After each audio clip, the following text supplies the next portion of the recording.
नमस्कार दोस्तों, मैं हूं रंजीत और स्वागत है आप सभी का आर के जे सिविल पाठशाला यूट्यूब चैनल पर। दोस्तों, आज तारीख है 15 मई 2024 और आज के द हिंदू न्यूज़पेपर का हम एनालिसिस करने वाले हैं। सबसे पहले दो महत्वपूर्ण एडिटोरियल बड़े बड़े टॉपिक हम डिस्कस करेंगे। पहला एडिटोरियल हम डिस्कस करेंगे NHRC से रिलेटेड, मतलब national Human Rights Commission of India से रिलेटेड यहाँ पर हम चीज़ें डिस्कस करने वाले हैं। National Human Rights Commission of India की जो रेटिंग है, ग्रेडिंग है, वो उसको कम कर दिया गया है। इंटरनेशनल लेवल पर एक संस्था है, यूनाइटेड नेशंस की तरफ से बनाई गई है। ये इस प्रकार की जो संस्थाएं होती हैं जो कि मानव अधिकार के संरक्षण के लिए काम कर रही हैं, उनको ग्रेडिंग प्रोवाइड करती हैं। यदि NHRC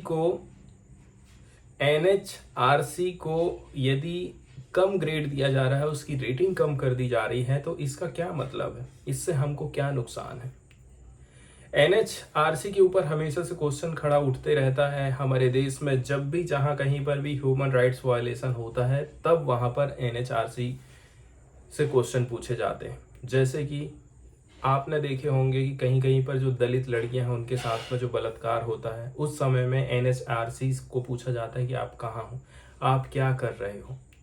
जेल में किसी की डेथ हो जा रही है या फिर कोई ऐसी कंडीशन में रह रहा है और भी ह्यूमन राइट्स का, जैसे कि किसी को टॉर्चर किया जा रहा है, उस समय में पूछा जाता है कि आप क्या कर रहे हैं। ह्यूमन राइट्स का वायलेशन हो रहा है और आप इसको नहीं रोक पा रहे हैं। लेकिन यहाँ पर NHRC की जो ग्रेडिंग कम करी गई है, वो इसकी संरचना को लेकर के है। साथ ही साथ इसके ऊपर आरोप लगाया जाता है कि ये स्वतंत्र होकर के काम नहीं करती है, केंद्र सरकार के दबाव में रहकर के ये काम करती है।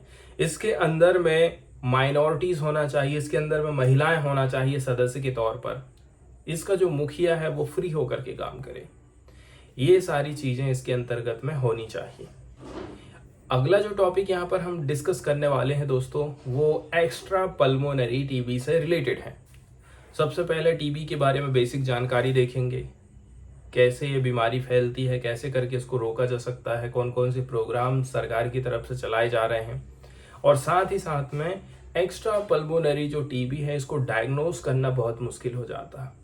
ठीक है, क्योंकि व्यक्ति को लक्षण ही नहीं दिखाई देते हैं कि वास्तव में इसको टीबी की बीमारी हुई है कि नहीं हुई है। इसलिए सबसे पहली जो बात हो जाती है वो यही है कि हम उसको ज़्यादा से ज़्यादा डायग्नोस्टिक्स करें, उसकी पहचान करें कि वास्तव में ये रोगी को रोग हुआ है या नहीं हुआ है। तो दोस्तों, आज हम सबसे पहले डिस्कस करते हैं पल्मोनरी ट्यूबरकुलोसिस, जिसको शॉर्टकट में पल्मोनरी टीबी बोला जाता है। पार्टिकुलरली यहाँ पर हम एक्स्ट्रा पल्मोनरी टीबी के बारे में चर्चा करने वाले हैं। पर पल्मोनरी ट्यूबरकुलोसिस हम किसको बोलते हैं? ये एक सीरियस इन्फेक्शन होता है जो कि माइकोबैक्टीरियम ट्यूबरकुलोसिस के चलते चलते होता है। इसमें सबसे ज़्यादा चीज़ हमारी लंग प्रभावित होते हैं, हमारे फेफड़े प्रभावित होते हैं, लेकिन बाद में ये जो बैक्टीरिया होता है अदर पार्ट में फैल जाता है एंड हमारी बॉडी के जो टिश्यूज़ होते हैं उनको ये ख़त्म करना चालू कर देता है। कुल मिलाकर के देखा जाए, ठीक है, ये जो टीबी होती है वो कॉन्टीजियस डिसीज़ के अंतर्गत आती है। इसका मतलब ये है कि वो किसी को भी इन्फेक्ट कर सकती है, ठीक है, वो किसी को भी प्रभावित कर सकती है। बोला जाता है कि इसमें It constitutes a significant portion of the TB burden in India, accounting for more than 20% of cases. बोला जा रहा है कि इससे टीबी का जो बर्डन है हमारे देश में और भी ज़्यादा बढ़ गया है। लगभग 20% केसेस में हमको ऐसा देखने को मिलता है। वहीं यदि हम प्रेजेंट स्टेटस देखें एक्स्ट्रा पल्मोनरी ट्यूबरकुलोसिस इंडिया का, तो WHO के हिसाब से, WHO की रिपोर्ट आई है, उसमें बोला जाता है कि लगभग 10 मिलियन न्यू केसेस टीबी के हर साल आते हैं एंड इंडिया में अकेले 27% ग्लोबल बर्डन देखने को मिलता है टीबी का। फिर भी जो बर्डन है EPTB का, एक्स्ट्रा पल्मोनरी टीबी का, इसको आप एस्टिमेट नहीं कर सकते हैं। ईपीटीबी ज़्यादातर जो है इसका जो स्टैन निगेटिव आता है, जिसका मतलब ये है इसको आप डिटेक्ट नहीं कर पाते हैं रेगुलर टीबी स्टैन के टेस्ट के माध्यम से। 250 शब्दों में जो आंसर राइटिंग करना है दोस्तों, क्वेश्चन इस प्रकार से बनने वाला है। देखिए, ईपीटीबी को हम हैंडल नहीं कर पा रहे हैं। ईपीटीबी की जो बीमारी है भारत में ट्विन चैलेंज पैदा कर रही है। वो ट्विन चैलेंजेस कौन कौन से हैं? पहले नंबर की बात यह है, लोगों के बीच में अवेयरनेस नहीं है। लोग जानते ही नहीं है इस बीमारी के बारे में और ना ही इसके लक्षणों के बारे में। ना तो अवेयरनेस फिजिशियंस के बीच में है और ना ही लोगों के बीच में। सेकंड नंबर का चैलेंज जो पैदा हो रहा है, lack of accurate diagnostic and treatment criteria. Second number का जो चैलेंज पैदा हो रहा है ईपीटीबी बीमारी से, वो है कि भाई हम इसका एक्यूरेट डायग्नोस्टिक नहीं कर पा रहे हैं, इसका एक्यूरेट ट्रीटमेंट नहीं कर पा रहे हैं। दो प्रकार के चैलेंजेस पैदा हो रहे हैं, एक अवेयरनेस से रिलेटेड है और दूसरा इसका ट्रीटमेंट से रिलेटेड है। पल्मोनरी टीबी के बारे में बात करें, ये टीबी का मोस्ट कॉमन फॉर्म माना जाता है। ठीक है, टीबी का सबसे सामान्य प्रकार कौन सा होता है? वो है पल्मोनरी टीबी। ये डायरेक्ट हमारे लंग्स को प्रभावित करता है। यदि हम कुछ 20% ऑफ टीबी इन्फेक्शंस की बात करें तो ये कहाँ पर डेवलप होता है? लिम्फ नोड में, ब्रेन में, गट में, आइज एंड अदर ऑर्गन्स में। नॉर्मली लंग को प्रभावित करती है, लेकिन 20% केस ऐसे भी आ जाते हैं जहाँ पर बॉडी के अन्य पार्ट जैसे कि नोड्स है, ब्रेन, गट, आइज, यहाँ पर भी ये प्रभावित कर सकता है। एक्स्ट्रा पल्मोनरी इन्फेक्शन के बारे में यदि हम बात करें, some of these organs have immune privileges in the body.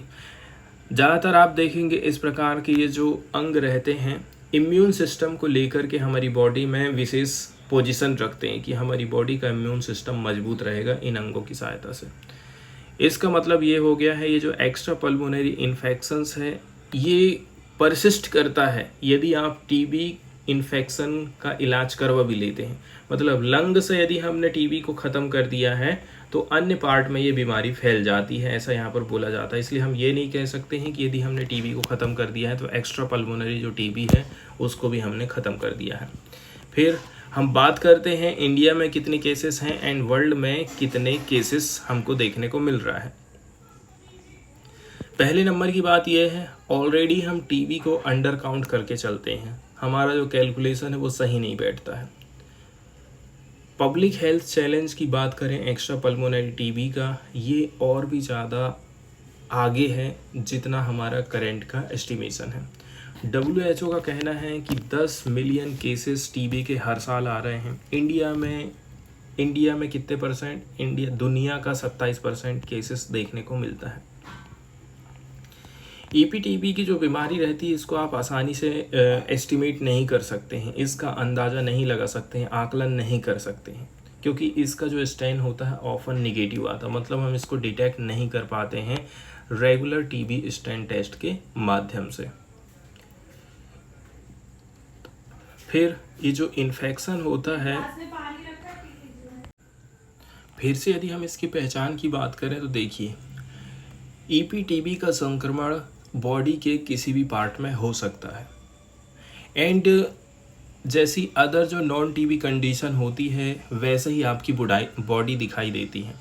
इसलिए हम जो है ईपीटीबी की पहचान नहीं कर पाते हैं।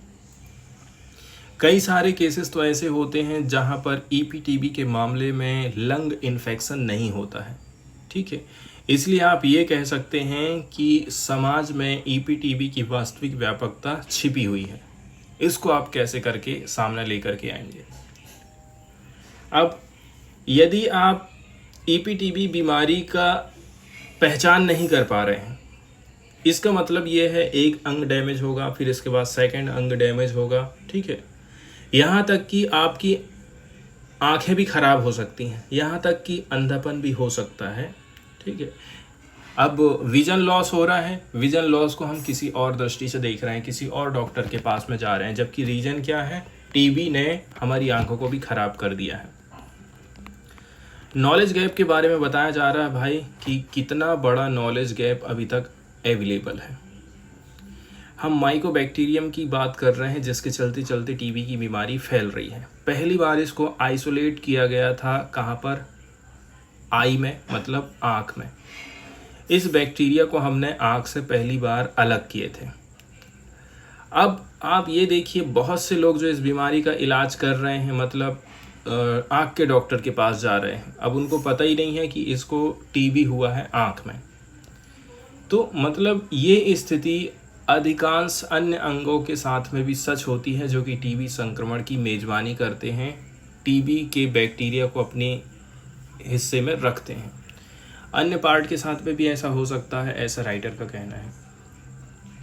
अब चूंकि ये जो टीबी की बीमारी है कई अंगों में मौजूद हो सकती है, टीबी का बैक्टीरिया बहुत सारे पार्ट में फैल सकता है, इसलिए बोलते हैं कि डॉक्टरों के बीच में सूचनाओं का आदान प्रदान होना चाहिए। इसके लिए प्रोटोकॉल की कमी है, ठीक है, और इस गैप को हमको फुलफिल करने की ज़रूरत है। अब हम बात करते हैं कि भारत की तरफ से कौन कौन से प्रयास किए जा रहे हैं। इंडेक्स टीबी प्रोग्राम चलाया गया है ताकि भारत में ईपीटीबी बीमारी के प्रबंधन के लिए थोड़ा सा दिशा निर्देश जारी किया जा सके। मतलब इसके माध्यम से हम गाइडलाइन तैयार किए हैं एक्स्ट्रा पल्मोनरी टीबी बीमारी के मैनेजमेंट को लेकर के। ये जो प्रोग्राम है 2014 में लॉन्च किया गया था। बहुत सारे ग्रुप ऑफ एक्सपर्ट हैं, अलग अलग हेल्थ इंस्टीट्यूशंस के, अलग अलग कंट्रीज़ के, इसमें WHO शामिल है, ठीक है, and the Cochrane infectious disease group. कौन कौन शामिल है इसमें अलग अलग कंट्रीज़ के इंस्टीट्यूशन शामिल हैं, अलग अलग डॉक्टर लोग शामिल हैं, WHO शामिल हैं, कोक्रेन इन्फेक्शियस डिसीज़ ग्रुप शामिल हैं, और इन्होंने फॉर्मुलेट किया था इंडेक्स टीबी। इसमें बहुत सारी गाइडलाइन जारी करी गई हैं कैसे करके एक्स्ट्रा पल्मोनरी टीबी को हम ख़त्म कर सकते हैं। इस ग्रुप ने रिलीज़ किया था a set of clinical practice point for 10 organ. 10 अंगों के लिए क्लिनिकल प्रैक्टिस पॉइंट रिलीज़ किए गए थे, लेकिन good quality evidence was available only for 5 of them. हमारे पास में केवल 5 के लिए अच्छी गुणवत्ता वाले एविडेंस मौजूद हैं। आगे बोला जा रहा है, ठीक है, लेकिन अभी ये जो काम है डाउन कंडीशन में चल रहा है, सुप्त कंडीशन में चल रहा है, सोई हुई कंडीशन में चल रहा है। इसका मतलब ये है हमें और कुछ अधिक करने की ज़रूरत है ताकि हम फोस्टर कर सकें, बिल्ड कर सकें एक कॉमन अप्रोच, ताकि एक्स्ट्रा पल्मोनरी टीबी को हम मैनेज कर सकें, स्पेशली हाई बर्डन वाली कंट्रीज़ में जैसे कि इंडिया। अब हॉस्पिटल में रिफॉर्म्स हमको करने की ज़रूरत है क्योंकि हॉस्पिटल ही सबसे ज़्यादा इसको मैनेज करने का काम करता है।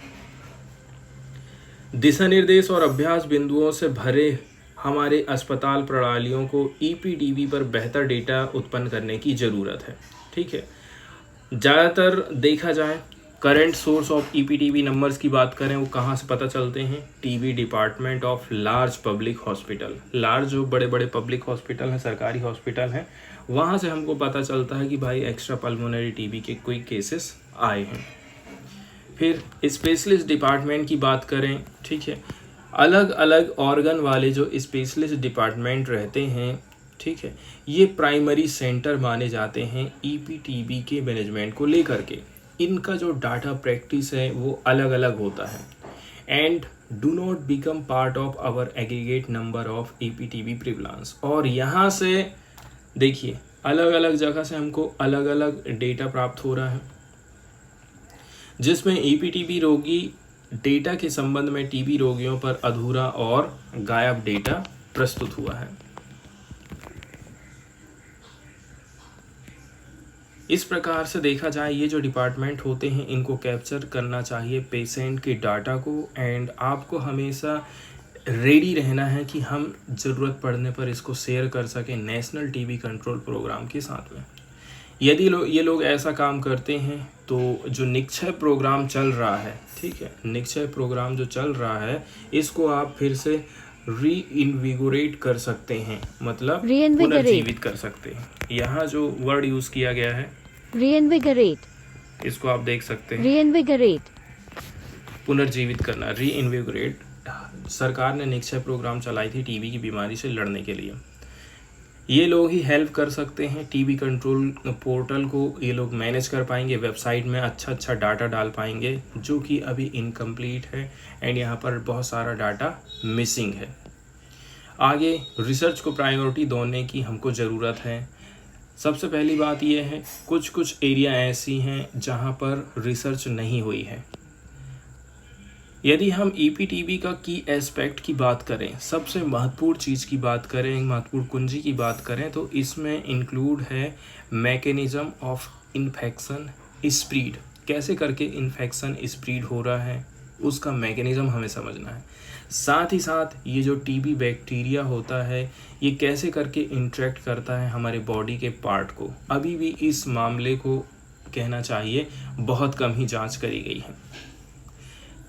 तो इस प्रकार से यदि बहुत लंबे समय से डिसीज़ मार्कर प्रेजेंस रहता है हमारी बॉडी में, after the infection is resolve with treatment हो गया है, फिर भी यदि कहीं ना कहीं किसी पार्ट में ये जो है कहीं ना कहीं मौजूद हो सकता है लंबे समय तक। इसलिए तो बोलते हैं कि जिन लोगों ने टीबी एंटी टीबी थेरेपी ले ली है उनकी बॉडी में भी एक्स्ट्रा पल्मोनरी टीबी के लक्षण हमको देखने को मिल सकते हैं।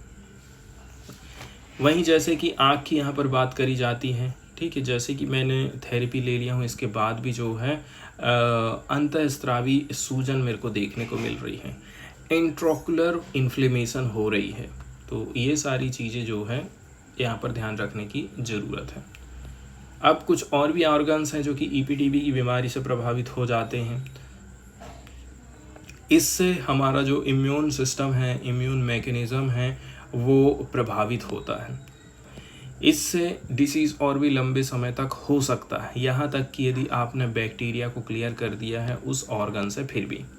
अब हम बात करते हैं कि हमें आगे कैसे करके बढ़ना है। पहली नंबर की बात यह है, हमको इम्यून मैकेनिज़्म को अनकवर करना है डिजीज़ के लिए कि भाई इसका इम्यून मैकेनिज़्म कैसा रहेगा।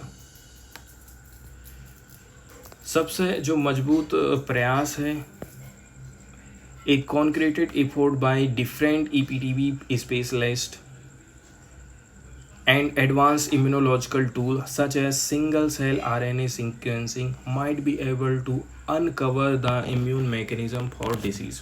इसके लिए कौन कौन से प्रयास किए जा सकते हैं, जैसे कि ईपीटीबी के स्पेशलिस्ट लोग हैं, इस पास स्पेशलिटीज़ हमारे पास होना चाहिए, हमारे पास में एडवांस इम्यूनोलॉजिकल टूल होना चाहिए, उसका क्या नाम है, single cell RNA sequencing. Single cell RNA sequencing के माध्यम से भी हम इस डिसीज़ के इम्यून मैकेनिज़्म को समझ सकते हैं। हमें इस प्रकार के मैकेनिज़्म को समझने की ज़रूरत है।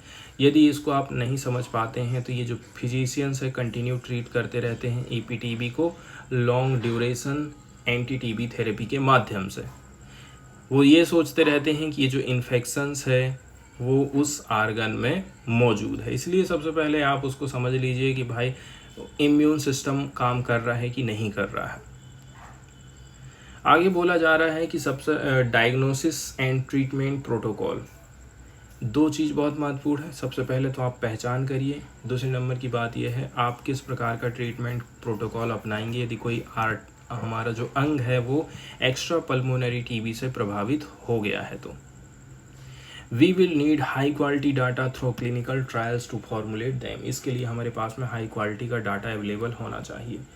आगे बोला जा रहा है इंडेक्स टीबी, ठीक है, 1 दशक पहले तैयार किए गए थे और इनको नवीनतम डेटा और अनुभव के साथ नया करने की ज़रूरत है।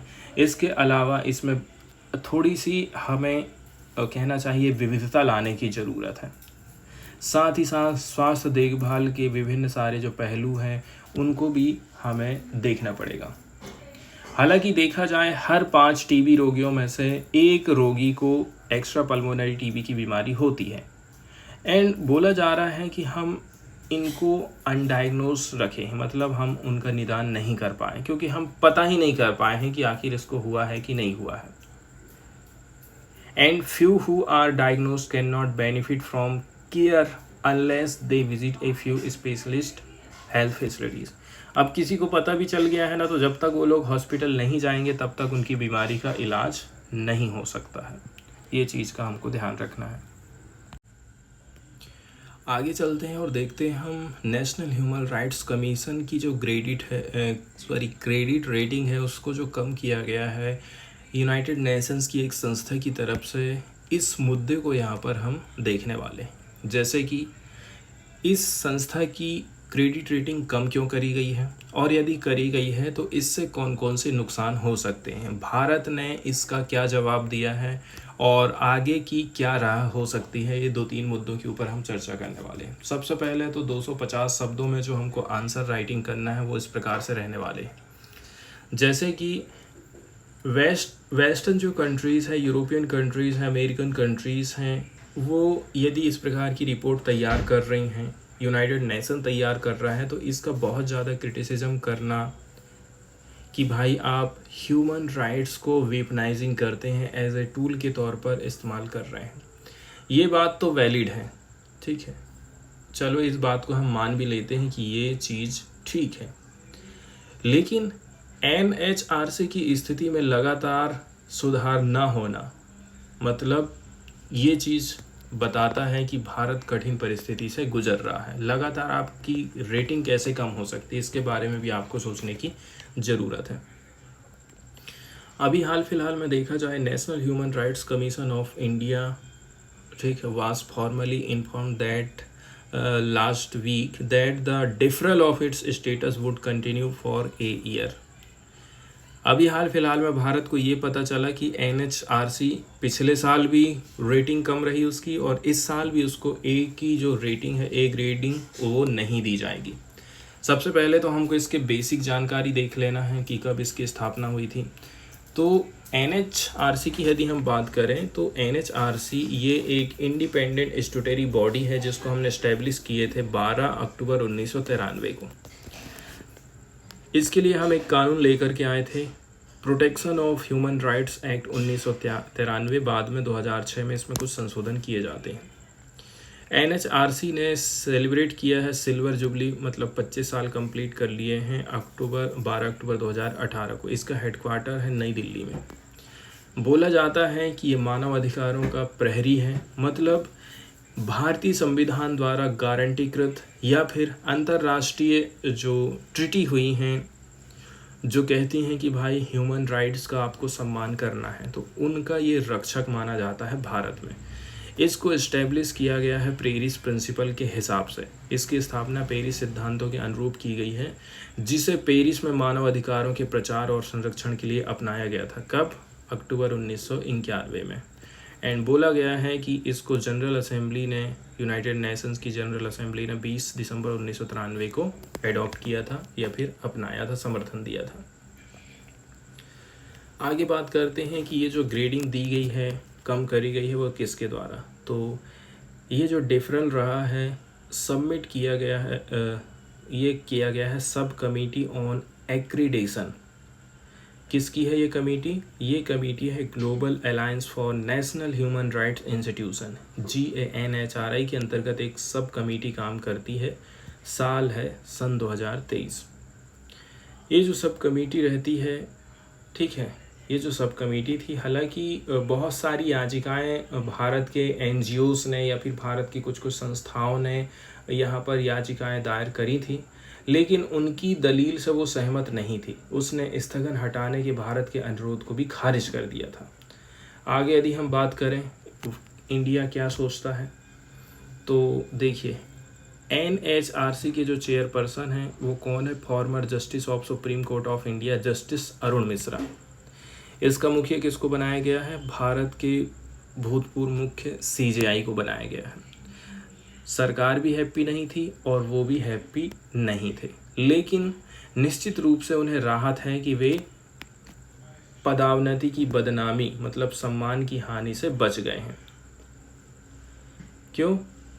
अब आप तो रिटायर हो जाएंगे, अब आपको कौन नाम रखेगा? कोई नाम नहीं रखने वाला है, ऐसा यहाँ पर बोला जाता है, क्योंकि जस्टिस मिश्रा जो है जून के महीने में रिटायर हो सकते हैं। यदि नई गवर्नमेंट फॉर्म होती है जून के महीने में, after the general election 2024 does not reappoint him, और इसका मतलब ये है अब उनको सरकार रीअपॉइंट नहीं करेगी, क्योंकि इनके रहते हुए क्रेडिट रेटिंग में सुधार नहीं आया है। इस प्रकार से देखा जाए वो पहले एनएचआरसी के ऐसे चेयरमैन रहेंगे जो कि बुरे समय से गुजरे हैं। ठीक है, this would only strengthen the initial doubt rise about his appointment. और इससे क्या होता है कि उनको जो अपॉइंट किया गया था उसके ऊपर क्वेश्चन खड़ा होता है कि आपने सही व्यक्ति को अपॉइंट नहीं किया था।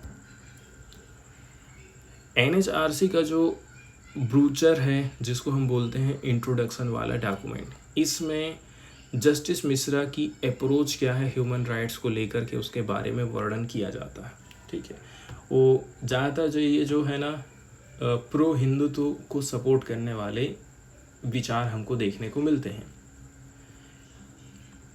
ये चीज़ हमको एनएचआरसी द्वारा प्रकाशित मानव अधिकार 75 टाइटल वाले ब्रोशर्स से पता चलता है।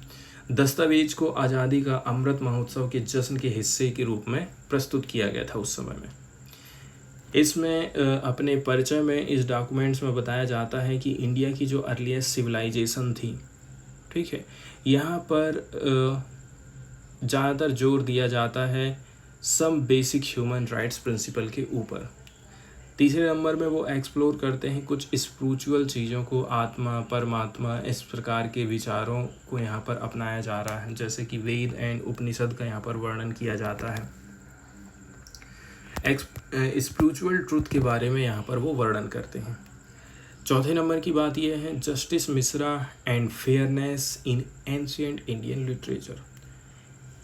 प्राचीन भारत में फेयरनेस कितना था, इसका मतलब ये है क्या दलित लोगों को नहीं दबाया गया है, क्या उनके मानव अधिकारों का उल्लंघन नहीं हुआ है? हुआ है। तो फिर कैसे करके आप जो है इन सारी चीज़ों का रेफरेंस यहाँ पर दे रहे हैं, क्योंकि ये जो मनुस्मृति है वो उस समय के सोशल नॉर्म्स को बताती है। जस्टिस मिश्रा का कहना है कि यहाँ पर कुछ कुछ प्रिंसिपल दिए गए हैं जस्टिस के, इसमें पनिशमेंट का भी प्रावधान किया गया है proportionate to the crime, crime के हिसाब से पनिशमेंट का प्रावधान किया गया है। जबकि रियल बात यह है मनुस्मृति में जो डिसएडवांटेजेस इंडियंस हैं उनमें डिस्क्रिमिनेशन, वायलेशन देखने को हमको मिला है। अब हम देखते हैं कि भाई यदि ये जो संस्था है उसने इस चीज़ को पढ़ी होगी तो क्या पढ़ करके ही उसने मना कर दिया कि इस साल भी हम आपको बाहर रखेंगे। लेकिन ये जो संस्था का डिसीजन रहा है वो मनुस्मृति के विचारों से प्रभावित नहीं है, बल्कि इस धारणा से है कि भारत पेरिस सिद्धांतों का पालन नहीं कर रहा है। ठीक है, 2017 में एनएचआरसी को हमने रेटिंग कम किया, लेकिन उस वर्ष उसके बाद में समीक्षा की गई और उसको हटा लिया गया। ठीक है, और भारत ने फिर से अपना जो ए स्टेटस है उसको बरकरार रखा था। अब बात करते हैं यदि ए स्टेटस मिल गया है तो इसका क्या महत्व हो सकता है। ए स्टेटस का मतलब ये है जो ह्यूमन राइट्स काउंसिल है यानी जो यूएन मैकेनिज्म है उसमें हमारी वोट की पावर को बताता है। आपका जो वोट है उसका ताकत कम हो जाता है।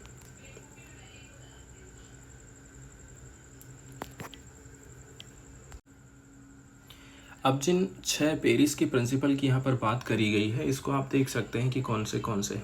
6 पेरिस के जो प्रिंसिपल थे उनको अडॉप्ट किया गया था यूनाइटेड नेशंस की तरफ से 1993 में। ठीक है, ये 6 मेन क्राइटेरिया हैं जिसके ऊपर भारत की इस संस्था को काम करना चाहिए था, मानव अधिकारों के उल्लंघन को रोकना चाहिए था। जैसे कि इसके अंतर्गत जो जनादेश एंड इसकी जो कॉम्पिटेंसी है, योग्यता है, इसके ऊपर काम करना चाहिए था। सरकार से फ्री होकर के काम करे, सरकार के दबाव में काम ना करें। ठीक है, साथ ही साथ में इंडिपेंडेंस गारंटीड बाय कॉन्स्टिट्यूशन, इसको इंडिपेंडेंस संविधान प्रोवाइड करेगा। इसमें बहुलवाद होना चाहिए, ऐसा नहीं है कि इसमें एक ही व्यक्ति मेन रहे, अलग अलग व्यक्ति के पास में भी पावर आपको देना पड़ेगा। इसको पर्याप्त पैसा देने की ज़रूरत है, इसके पास में एडुकेट पावर होना चाहिए इन्वेस्टिगेशन करने की। आगे बोला जाता है ये जो रिव्यू किया गया है ये पीयर रिव्यू किया गया है।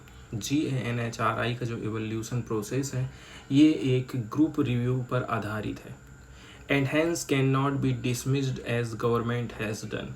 ठीक है, since 2019 any criticism of the human rights situation in India. अब इसलिए इसको आप खारिज नहीं कर सकते हैं क्योंकि ये एक ग्रुप में किया गया अध्ययन होता है। जैसे कि सरकार ने 2019 के बाद से भारत में मानवाधिकार की स्थिति की किसी भी आलोचना का किया है, खारिज करते जाती कि नहीं ऐसा नहीं हो रहा है। मोदी सरकार के ऊपर कमज़ोर पड़ने के आरोप लगाए जाते हैं। ठीक है,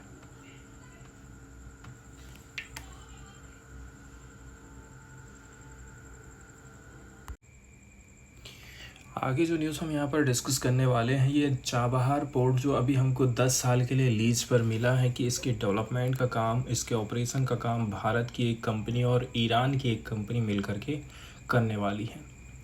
देखिए, इससे लेकिन सीधे सीधे अमेरिका के साथ में जो हमारे रिलेशन है वो प्रभावित होते हैं। अमेरिका का कहना है कि अमेरिका की जिन देशों के साथ में पटती नहीं है, जैसे ईरान, रसिया, चाइना, इनके साथ में यदि आप ट्रेड करते हैं तो हम आपके ऊपर सैंक्शन लगाएंगे। सीधा सीधा अमेरिका का ऐसा कहना रहता है और इस चीज़ से भारत भी फ्री नहीं रहने वाला है, ऐसा कहना है किसका?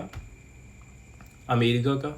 इसका मतलब ये है 2018 में जो हमको स्पेशल छूट दे के रखा था अमेरिका ने, वो चीज़ अब प्रभावित हो सकती है। ठीक है, तो यहाँ पर यही ध्यान देने वाली बात यह है। अभी हाल फिलहाल में देखा जाए तो लगभग 120 मिलियन डॉलर इंडिया इन्वेस्ट कर रहा है ईरान के ऊपर एंड 250 मिलियन डॉलर की हम क्रेडिट विंडो प्रोवाइड कर रहे हैं उसको। चाबहार पोर्ट से रिलेटेड कुछ डेवलपमेंट का काम उससे हो पाएगा। मतलब हम 250 मिलियन डॉलर की क्या कर रहे हैं, एक क्रेडिट की विंडो दे रहे हैं, उधारी की एक रकम प्रोवाइड कर रहे हैं। इस प्रकार से कुल मिलाकर के अभी देखा जाए ना तो भारत और अमेरिका के संबंध आगे और किस प्रकार से प्रभावित हो सकते हैं, ये आने वाले टाइम में हमको पता चलेगा।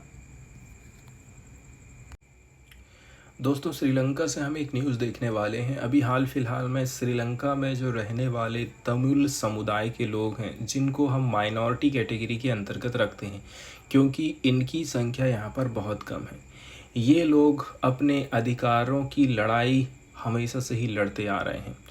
श्रीलंका में जब सिविल वॉर चला था, यहाँ की सरकार ने एक जो ग्रुप था जिसको लिट्टे बोला जाता है, लिट्टे ने हथियार उठा लिया था कि हम लोगों को एक नया राज्य चाहिए, नया देश चाहिए करके, तो उसको उसने समाप्त कर दिया। इसी के चलते चलते यहाँ पर दो ग्रुपों में कन्फ्लिक्ट होता है और बहुत सारे लोगों की जानें जाती हैं। हर साल यहाँ की जो तमिल कम्युनिटी है, जो लोग सिविल वार में मारे गए हैं, उनको श्रद्धांजलि देती है। तो इस साल भी ये लोग जब श्रद्धांजलि देने के लिए इस जगह पर पहुंचे थे, मतलब गृह युद्ध में मारे गए लोगों को याद करने के लिए जब ये लोग पहुंचे थे, तो यहाँ की पुलिस ने बहुत सारे लोगों को गिरफ्तार किया है और हवाला दिया है हेल्थ से रिलेटेड इशू। सेकंड वाली बात कही है कि भाई ये लोग LTTE को फिर से रिवाइव करने जा रहे थे, liberation tigers of Tamil Eelam को फिर से जिंदा कर रहे थे, इसलिए हम इनको गिरफ्तार किए हैं और ये जो गिरफ्तारी हुई है ये कुछ टाइम के लिए है। ठीक है, और ये जो गिरफ्तारी है पुलिस ने अपने मन से नहीं करी है, यहाँ के कोर्ट ने मजिस्ट्रेट अदालत के हिसाब से ही इनकी गिरफ्तारी करी है। स्थानीय यदि हम तमिल मीडिया रिपोर्टों के हिसाब से देखें तो रविवार देर रात पूर्वी त्रिंकोमाली जिले में स्थित जो सैमपुर है, यहाँ पर पुलिस ने एक यूनिवर्सिटी के छात्र सहित 3 महिला को, एक व्यक्ति को गिरफ्तार किया था। सोशल मीडिया पर व्यापक रूप से साझा किए गए एक वीडियो फुटेज में पुलिस को एक महिला को उसके घर से घसीटते हुए भी दिखाया गया है। तो यहाँ पर भी आप देखते हैं किस प्रकार से ह्यूमन राइट्स को वायलेशन होता है। आरोप यही लगाए जाते हैं, ठीक है, कि ये लोग क्या काम करते हैं। एक तो पब्लिक हेल्थ डिसरप्शंस हो रहा है, साथ ही साथ में ये लोग फिर से ऐसा ना हो कि आतंकवादी गतिविधियों को फिर से सरंजाम दे दें। साथ ही साथ पुलिस ने कुछ एरिया है जैसे कि बट्टी कलोआ और अम्पारा डिस्ट्रिक्ट में जो कार्यक्रम थे इनको रोका है, जहां पर इसमें पार्टिसिपेंट्स लोगों ने लड़ाई के भयानक अंतिम दिनों को याद करने के लिए ठीक है, एक दलिया तैयार करी थी, कांजी जिसको बोला जाता है, और लोगों में परोसा था। उस चीज़ को याद किया जाता है जब हजारों नागरिक लोग मारे गए थे। तो कुल मिलाकर के देखा जाए, ये जो गिरफ्तारी की गई है वो प्रिवेंटिव कस्टडी में उनको डाला गया है। मतलब देखिए, प्रिवेंटिव कस्टडी में लोग को डाल रहे हैं कि भाई पहले से ही इनको जेल में डाल दो, आगे कोई नुकसान ना पहुंचे। इस प्रकार से देखा जाए, तमिलनाडु के जो लोग हैं 18 मई को दुख और शोक के दिन के रूप में मनाते हैं। कहाँ के? श्रीलंका के। और अपने रिश्तेदारों को श्रद्धांजलि देते हैं। जबकि सिंहली लोग ज़्यादातर 19 मई को विजय दिवस के रूप में मनाते हैं और सैनिक युद्ध नायकों के रूप में अपने आप को सेलिब्रेट करते हैं। इस सिविल वार की यदि हम बात करें तो वो बेहद दर्दनाक समय था, जब सरकारी रिकॉर्ड से हमको ऐसा पता चला है कि 1,40,679 लोग लापता हो गए थे। और भी हम ये नहीं कह सकते हैं कि उस समय में किस किस प्रकार के दुख लोगों ने झेले होंगे।